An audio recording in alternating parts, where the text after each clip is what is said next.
Have you ever worried about how your child will handle failure, disappointment, or tough situations?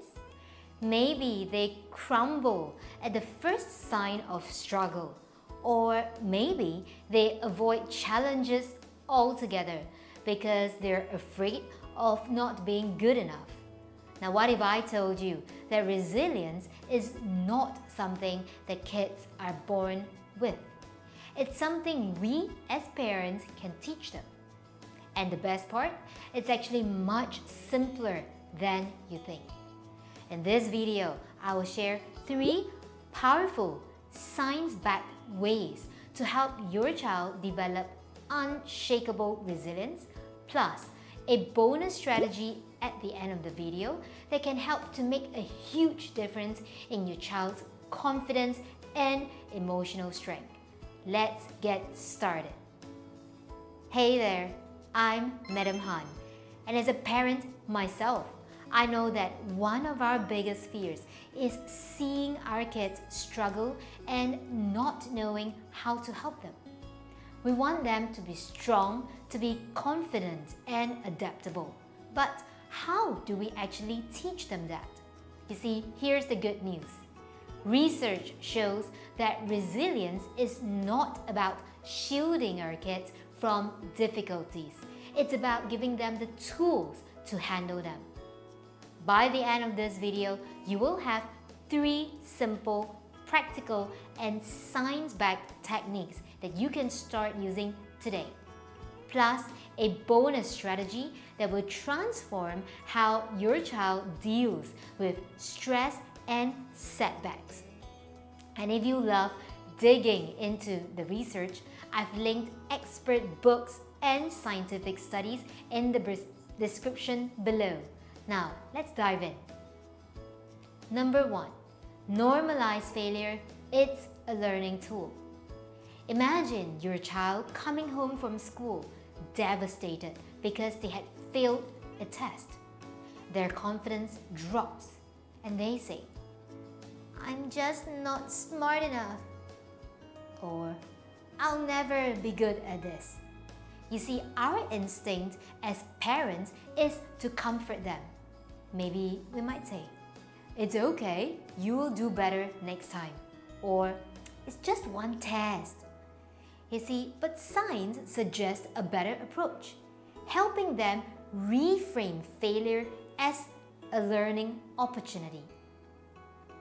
Dr. Carol Dweck, a Stanford psychologist, found that kids with a growth mindset who believe that their abilities can improve with effort are more likely to persist through challenges and succeed.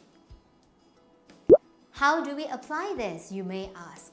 So instead of telling them, "It's okay, you will do better next time," try something like, "I know this is frustrating, but what did you learn from this?"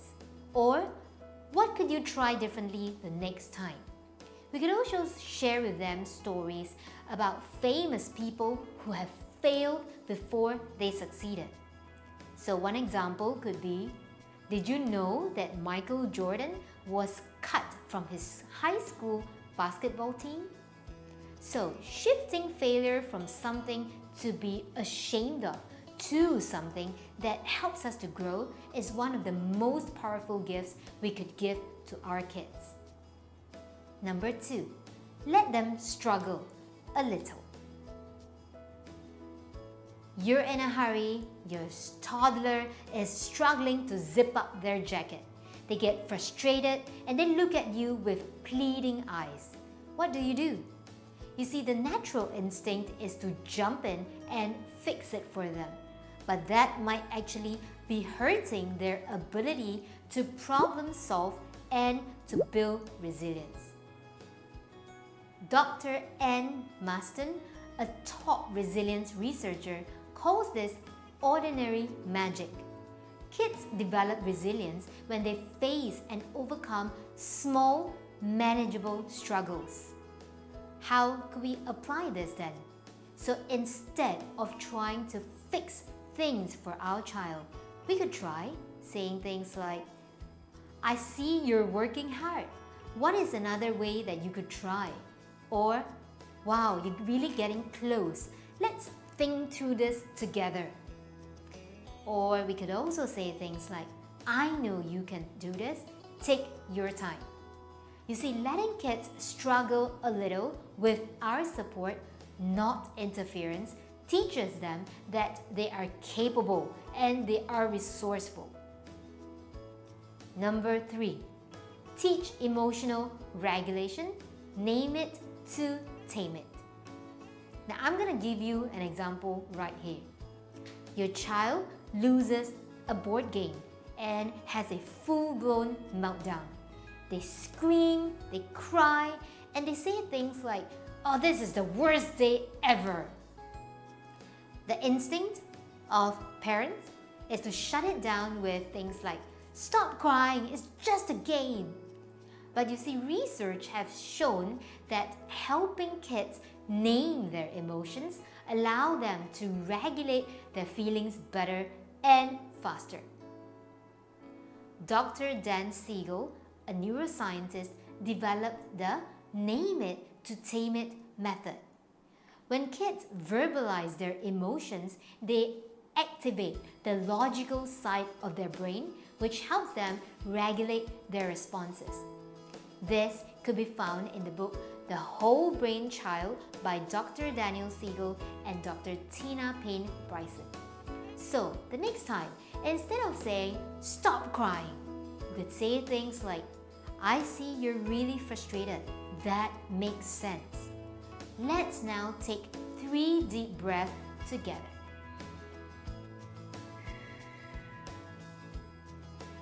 What can we do better the next time to handle losing better? So, when kids learn how to process emotions instead of suppressing them, they develop lifelong emotional resilience. If you take one thing from this video, let it be this. Create a resilience ritual at home. What is this, you may ask? It is a 5-minute daily check-in where kids just reflect on one challenge that they have faced and how is it that they have handled it. Harvard research has shown that consistent positive interactions with caregivers strengthen a child's resilience over time. Now, this is a research conducted by the Harvard University Center on the Developing Child. So, how to do it, you may ask? We could ask our child, what was one thing that was tough today and how did you handle it? And after our child has discussed with us, telling us all about it, we could actually celebrate effort, not just the outcome. We could say things like, I love how you kept trying. At appropriate moments, we could also share our own struggles. I had a hard moment today too, and here's how I dealt with it. And over time, this simple habit normalizes struggle and builds resilience naturally. Now, which one of these strategies do you already use with your kids?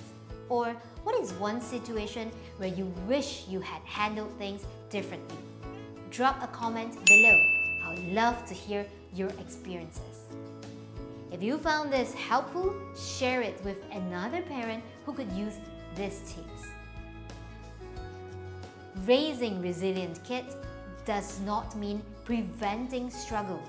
It means preparing our kids to handle the struggles. If this video helped you, hit like, subscribe, and turn on notifications for more parenting insights.